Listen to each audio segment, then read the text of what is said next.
Hey, it's John Lee Dumas of EO Fire, and it's the Entrepreneurial You, the show for dedicated and passionate Caribbean entrepreneurs seeking daily inspiration, brought to you by author, speaker, and award-winning entrepreneur Heneka Watkis-Porter. You must be prepared to ignite.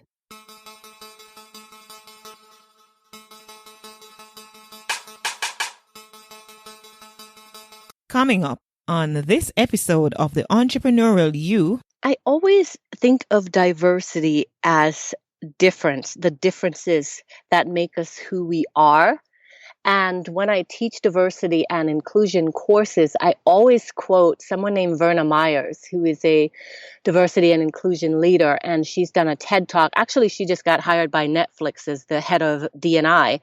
And in her TED Talk, she says, diversity is being invited to the dance. Inclusion is being asked to dance. Hi, I'm Heneka Watkis-Porter, your inspirational leader and host of the Entrepreneurial You podcast. Today's episode is brought to you by Jamaica Stock Exchange. And now, let's go to today's episode. What do you know? It is episode 89, and my guest today is a coach who has been recognized by Diversity Best Practices and Diversity MBA for her exceptional leadership skills as a diversity practitioner. She is a coach for Stand Beside Them, Inc., whose mission is to provide coaching services to returning service members and their families and caregivers. She is the CEO of Simone Morris Enterprises, LLC, a company whose focus is on inclusive leadership and women's empowerment. It is indeed my absolute pleasure to welcome Simone Morris to the Entrepreneurial You podcast. Welcome, Simone. Thank you, Heneka. I am so happy to be here. How are you doing? I am wonderful. It is a good day. I'm alive, and it is a good day. Awesome. What's your most outstanding Jamaican memory? Oh my gosh. After we moved to the US when I was 9 years old, and 10 years later, we did a family reunion, and it was actually back at Jamaica Grand. And we came for 2 weeks, stayed 1 week in Ocho Rios, and then 1 week in the country. And it is the most memorable time that I have experienced with my family, just connecting. The food. We drove up there and stopped and got some food along the way, and the water, and it was just wonderful. So that is my best memory of Jamaica. I mean, I love the music, the food, the family, just everything. But that is a really good memory. Yeah, what's not to love, you know? I know. One love, right? Yeah, indeed. All right. So we're going to be talking about diversity in entrepreneurship, the issues and answers. But first, a glimpse into your past. What was it like growing up, and what has your journey been like? Oh my goodness, boy. My journey has been very diversified, only I didn't have the label of diversity on it. I've done so many different things where I started out wanting to be a teacher, and my mom said, there's no money in teaching. So I didn't become a teacher. I wanted to be a buyer. And then I went to school, and I have a degree in marketing with a concentration in retail management. I had a minor in computer science, and when the retail dreams didn't work out, I went the path of the actually back then it was called data processing, but I went that route. And so my career has mostly been in the IT space, where I have done development work, I have done training work, I have done project management work. So just a lot in the IT space. My master's degree is in management of technology. And along the way, I got introduced to diversity and inclusion through what's called an employee resource group. So I led a group of African heritage employees for about 4 years. I fell in love with that. And I was doing that on the side of my job, and I fell in love with that and ended up making a switch from IT over into HR, diversity and inclusion. I worked in the HR department for a year and then ended up leaving the company. And I just loved the work that I was doing so much. And it just made me feel that I was changing lives, impacting culture, So when I branched out onto my own, I stayed in the D&I space. So if you look at my business now, it's not an IT business, even though that's a ton of my experience. It is in changing lives, empowering women, changing culture. I do training, coaching, consulting, and it's all in the diversity and inclusion space. And I primarily focus now on inclusive leadership. I love that. Simone, you are the consummate guest, because when I asked that very basic question, you just were able to bring in diversity, you're so diversified, and it was like, wow, perfect. I didn't mean to. I know, right? It just happened naturally and smoothly. I love it. All right, so let's get to the topic that we are going to be talking about, which is, well, you've already started, which is diversity. When we speak of diversity, what are we talking about? I always think of diversity as difference, the differences that make us who we are. And when I teach diversity and inclusion courses, I always quote someone named Verna Myers, who is a diversity and inclusion leader. And she's done a TED Talk. Actually, she just got hired by Netflix as the head of D&I. And in her TED Talk, she says, diversity is being invited to the dance. Inclusion is being asked to dance. And I just love that so much, because there are so many companies out there trying to get diverse people into the mix. Before you go on, Simone, you got to say that again, because that was just so powerful. Please. Oh, right. Okay. So diversity, and this is not my quote. Let me give credit where credit is due. This is Verna Myers in the TEDx. She says that diversity is being invited to the dance and inclusion is being asked to dance. Isn't that powerful? I just love that. So when we think about diversity, we can look around. A lot of people focus on diversity and think that it's just race and gender and the things that you see, but there are things that you don't see as well that are diversity. There are people that could have, whether it's a vision impairment or a hearing impairment or even mental changes. That's all differences that make us who we are. So there is a model, a diversity dimensions model that really peels back the different elements of diversity. So it could be diversity of thought. You and I think very differently. We come to the table with different perspectives. So diversity is very complex, but a lot of times it will just be the things that people can see immediately, or the things that are most talked about: race, gender, sexual orientation, whether somebody is disabled or not. Does that answer your question? Oh, yes, it does. But my question now is, why should we even care? Why diversity matters? You have to care. You have no choice. Look at how the world is changing. Whether you care or not, it's happening. Look at, I hate to even say politics. I hate to say that, but I just mean the way the world was changing, and that we had a Black president, and it was such a changing environment. And when I watch the news today, all I'm seeing is how the upsets that are happening in the political space and how women are stepping up. There's a lot of differences that were shunned away that now need to be dealt with. What's happening outside of organizations are now being brought into the organization because people are bringing those differences with them. And to be competitive and successful, organizations need to allow that to happen because it's happening anyway. All right. So then if there isn't diversity, then on the other hand, it's inequity, right? And what are some of the ways, therefore, in which inequity manifests itself? Not having a seat. There's a lot of conversation about not having a seat at the table. It could be promotions. Who gets the promotions? Who gets access?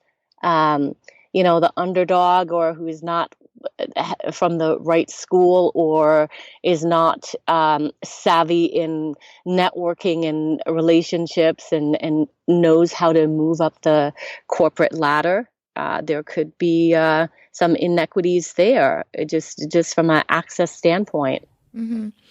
As you rightly say, a lot of talk is about having a seat at the table, but then I suspect there needs to be more than just having that seat. Is what do you do with that seat when you have it? Because many, and especially women, it has been said that, they ask to get to that space, into that space, want the seat at the table. They have the seat at the table. They do virtually nothing with it to invite other women into the room so that they can also have a seat at the table. What do you say to that? I say there's a lot of pressure to actually get to the table. So once you get there, you're trying to find yourself to almost fit in or to be a valuable contributor because I don't know the circumstances that got you to the table. Was there a force of hand or whatever? Are there people at the table that still don't want you at the table, even though you're at the table? So there's all that stuff that person is dealing with. And pull up the next person. I think it takes a while to get your bearings in that environment and how you function in that environment. But certainly, looking back to pull other people up is a great thing. And then there's some onus on the person who's looking to be pulled up to reach out and get that sponsorship, to have those conversations, to show their leadership and talent, not just to that person that's gotten the seat at the table, but others at the table, so that when that person speaks on your behalf, others can nod their head and say, yes, I've seen that person demonstrate such and such. It's a good idea to pull them up. Mm-hmm. Because it's interesting, many times we cry wolf simply because, and wolf is not even a good analogy right now based on the story that's aligned with that. But we cry out because we are not the beneficiary of such inequity. Right. But once we become, we start to benefit from the inequity that is present, we totally forget. So was it more a cry of, oh, let me in because it's the right thing to do? Or was it a cry of just let me in? And once I'm in, I really don't care what happens to other people. Whatever it is, whether it's race, sex, gender, whatever it is that we are, wanting to be letting in on. Yeah, I think most people are well-intentioned. And, I'm a big fan of Don Miguel Ruiz, and he wrote the book, The Four Agreements. And one of the agreements is don't take it personal. And I always have to remind myself that others' actions, it's not personally directed at me. And so, your comment about you get in and let me forget about the others. I don't think people mean to do that. I think they, life happens and things are moving at a very fast pace. And again, you're trying to keep up and do what you need to do to shine or whatever. So I'm writing a book on the power of owning your career. And in it, I really focus on the ownership, you as an individual taking ownership to help yourself to get to the table. Yes, indeed, a woman at the table is an inspiration and shows me that it can be done. But now I need to do the work to get there. And if I reach out and that person is not giving a hand back to help me, then I'm going to someone else. Sad to say, in my career, most of the people that have helped me have been white male. It's just that's just the way it has been, which is not to say that I can't be helped by other diverse individuals. And I should take that back now, because I've had some women who have helped me as well. But there is some ownership that you take in being the one to reach out to get that person to help you and to build the relationship. This is, I mean, we can take the rest of the conversation in this direction because it's quite interesting. Like, at what point do we begin to lobby on behalf of others? Or, we get to the place where we say to ourselves, I've had to work my butt off to get here. You need to work your butt off to get here as well. And so we're going to continue the discussion, but we're first going to take a break. Then we come back, we look at that, pick up from there, as well as we're going to talk about how is diversity measured? Is there an index? We want to look at that. So let's take a break. And this review comes from Mike Sipple Jr. out of the USA. And Mike says, Heneka, thank you for your content and passion to bring other stories to life for us. Keep leading well and building leaders worth following. Thank you, Mike. I really appreciate all the reviews that I get on the Entrepreneurial You podcast in iTunes. And I know that you listen, many of you are listening, but I just ask that you go a little step further and leave a review. I'd appreciate that so much. It means a lot. And you may very well hear it read right here live on the Entrepreneurial You podcast. I appreciate you. Thank you. We needed to raise capital, but our experience with local financial institutions was that they were cautious and slow to act, and interest rates were far too high. We had real concerns about financing our business through outside equity investors and the possibility of interference.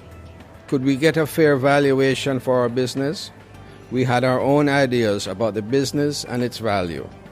Should I go the traditional route of bank financing, or should I try the Jamaica Stock Exchange? So we made a call and experienced transformation of our business through conversations. I'm John Mahfood, CEO of Jamaican Teas, and we're listed on the Jamaica Stock Exchange. Give us a call today at 876-967-3271 to begin your transformation through conversation. We want to see your company listed on the Jamaica Stock Exchange.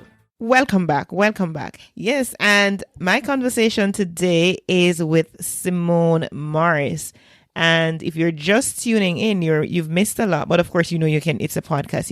You can always start over, right? So thank you so much, Simone. And we're having such an interesting conversation with our diversity expert right here, and we're gonna pick up from where we left off, right? So okay. Once we are, as I alluded to earlier, so once we are for the cause of diversity and inclusion. So is that cause just for us as individuals, to be rallying around?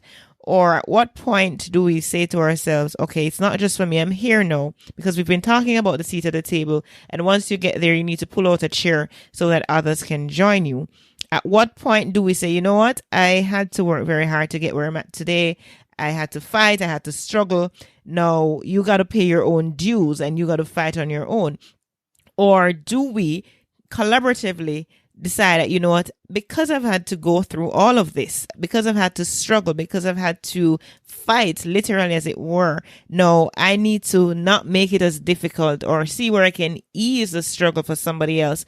And those who may come behind me may find me faithful to the cause. What are your views on that? Wow. That's a lot to unpack, Heneka. I know it is. It is just a little at a time. It's a lot to unpack, and I'm savoring the pull out the chair. It's a nice analogy at the table. And so, I think that the times that we're in cause more of the pulling out of the chair to happen. Traditionally, I think it's been getting your seat at the table. And contrary to what we've been talking about, I think now the time that we're in calls for making room for others to join at the table. There are studies that have shown that having a diverse makeup causes companies to be more profitable, more competitive on these different stock exchange information that's pulled together. So it makes sense to do it. And a lot of companies are now being strategic in how many women they want to pull up into the ranks. And every day you see a new woman has been crowned. I don't want to use the word crowned. I didn't mean to say that, but it just popped out. CEO of a corporation. There's a lot more now.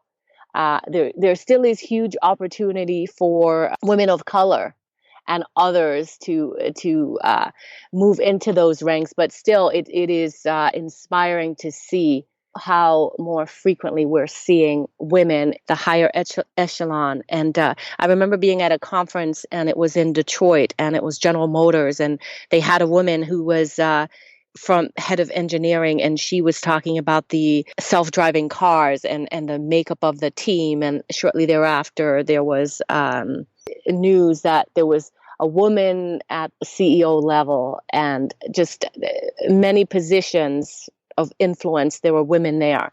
And, I am all for mentoring. I think it's a wonderful thing, but I really believe that one of the drivers is really sponsorship and getting sponsors to speak on your behalf and to really get you at that chair that's pulled out that you're talking about. I feel like you could go one way or the other way. Both ways will happen in parallel. They actually need to. The old way is still happening until it's wider scale, that, we don't have to call attention to the seat being pulled open for others, and it's just a way of being. So how far do you think in 2018 we have come where it relates to, as it relates to diversity? How far we've come?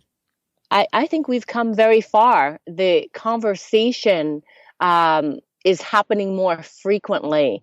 It's not hidden. And let me say this, I want to highlight PwC, because there was somebody who was killed, and his name is Bo, and he's from St. Lucia. I don't know if you saw this in the news, that was killed recently over here.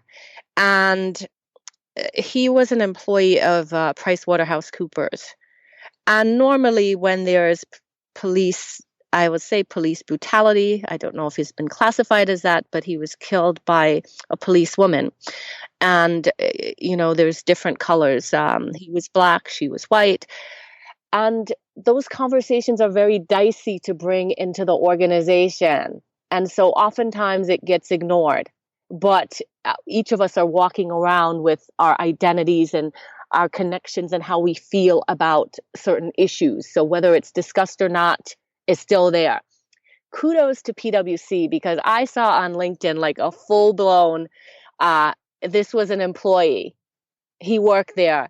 If you knew him, please put a comment about your thoughts about him. And I just thought, wow, look at them bringing the conversation, bringing the attention to their organization, allowing the conversation to happen. And I just was really impressed by that. And so you asked me about where are we with diversity. I think diversity has forced itself to have conversations where now a chief diversity officer is a position that is highlighted in many organizations where it wasn't as wide exposure. I mean, it was a big deal that Netflix just hired a woman, Verna Myers, to head up their diversity office. There's a lot more chief diversity officers, chief inclusion officers. The conversation about the tech space and allowing for more diverse candidates to be in technology, the conversation for more women to be on boards, to be at the table, the need to just push for this diversity and inclusion is a big deal now too, because it's not enough just to have the diverse mix. You've got to use it once you get it. So there's just, I think we have a long way to go, but I think that there is lots of highlights. Even the sexual harassment things that are going on are shining a light on diversity as well. Indeed. And my final question is going to lead into the whole measurement index. I mean, is there an index? Is it just a qualitative measurement, or is there quantitative data that you've, or quantitative ways of, measuring diversity? Yeah, a lot of companies have a diversity scorecard where they're tracking not just the traditional demographics, the diversity makeup, what different races and gender and all that thing. Sure, that information is still being collected, but there's some tracking with regards to promotion. How are we promoting our talent that's in the organization, and tracking that by diverse standards? How much community outreach are we doing? How are we showing up in the community, employer branding, tracking numbers related to that, partnerships and alliances, being strategic about that. There are people that are in roles, supplier diversity roles, that go to these different conferences, and they're engaging to bring in diverse talent from that angle, from a procurement angle, to make sure we're dealing with diverse vendors. And then there is executives and women on the board and tracking the senior leadership and what is the strategy for that. It's not just qualitative, there's quantitative as well. And there are companies like Diversity Best Practices, Diversity Inc., that cause companies to apply for these rankings to say, hey, I am top in diversity, I am top with employee resource group, or dealing with suppliers. If you look at the Diversity Inc. Top 50, which I think there is probably about 1,600 or 1,700 companies that apply for that now, they go through quite a rigorous process of collecting their data and applying to get on this list of the top 50 companies for diversity. Interesting. Oh my gosh. There's some conversations I have on this podcast, which I know that 30 minutes is just not enough to have this conversation, but nonetheless, the conversation can continue outside of, this section here. On social media, we definitely want to hear from our peak performers. We want to hear, I'm sure, Simone, that you will be available, when you're tagged, to answer any questions or any queries and so on. So at this point, I'm going to ask you just to wrap up with a one line, and also, the whole diversity as it relates to entrepreneurship and how can we, employ best practices, and just to share how it is that our listeners or peak performers may get in touch with you via your contact details, your social media, and any giveaway that you may have. Go right ahead and mention that. I love that you say one line. I'm like, oh my gosh, I I got to unpack all the things that Heneka just asked me for in one line. Okay. I like to say that diversity and inclusion is not a company's issue. It's all our issue, and we all have a role that we play in being inclusive.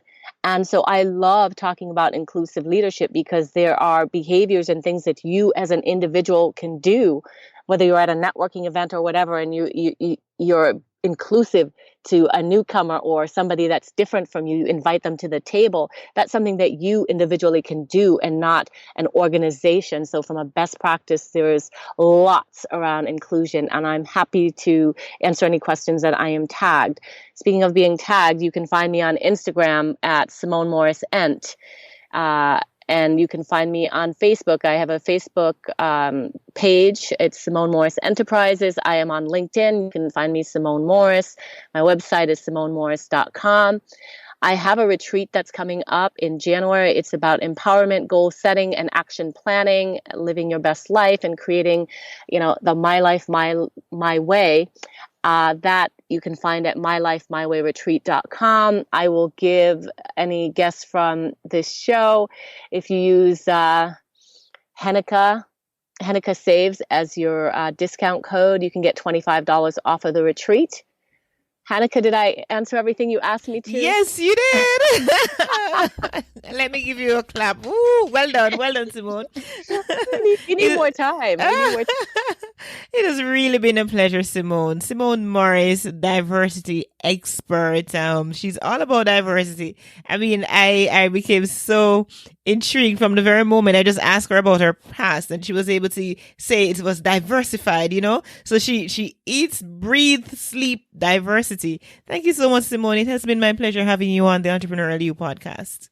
Thank you so much. I've had a lot of fun as well. Do you have a product or service to put out to the world, but you don't know where to begin?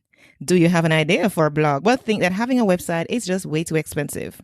Do you want to start a website, but don't know where to begin? If you answered yes to any of these questions, visit HenekaWatkis-Porter.com and sign up to HostGator Web Hosting. For as little as $2.75 per month, you can have the perfect option for your small site or blog. You'll have user-friendly building tools and unlimited domains.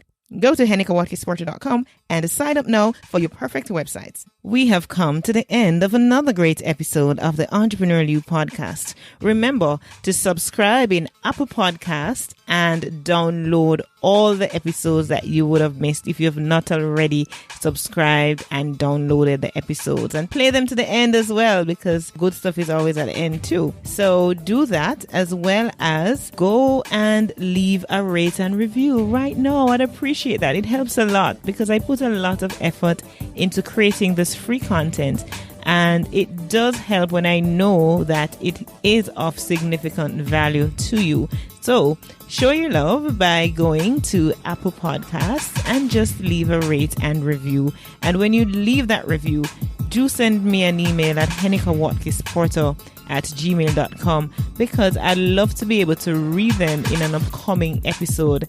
And if I'm not notified, I won't know it's there, because unless you go into all the different stores in Apple, there is no way that I can actually know that a review was left or a current review was left. So it's important that when you leave your review, you send me an email, let me know about it, so I can go look for it and read it live on an episode of the Entrepreneurial You podcast. Thank you so much for tuning in. I'm Heneka Watkis-Porter. Remember, you were born to win, but to be a winner, you must plan to win, prepare to win, and expect to win. What good?